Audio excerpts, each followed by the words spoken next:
కమలాకాంత త్రైలోక్యం మంగళం కురు. పండుకున్న ఎంకన్నా కొంచెం లే లే లే అంటాడు. అంటే ఇటు లేమంటే లేస్తాడు, ఇటు పండుకోమంటే పండుకుంటాడు. ఉనే గాడ్, ఉనే భగవాన్. అవునా? పండుకోమంటే పండుకుంటాడు, లేమంటే లేచేటట్టు దేవుడు అవుతాడు, పనికి మనోడు అవుతాడు. అదే సాయంత్రం సుప్రభాతం అంటే ఏందనుకుంటారు మీరు? ఏంది అర్థం? అదే దానికి అర్థం.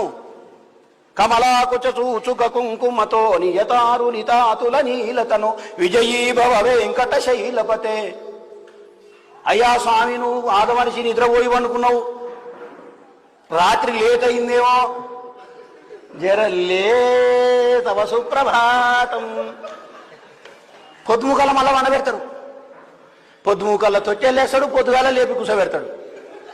ఏమి బామ్మడితే అలా దేవుడు అంటే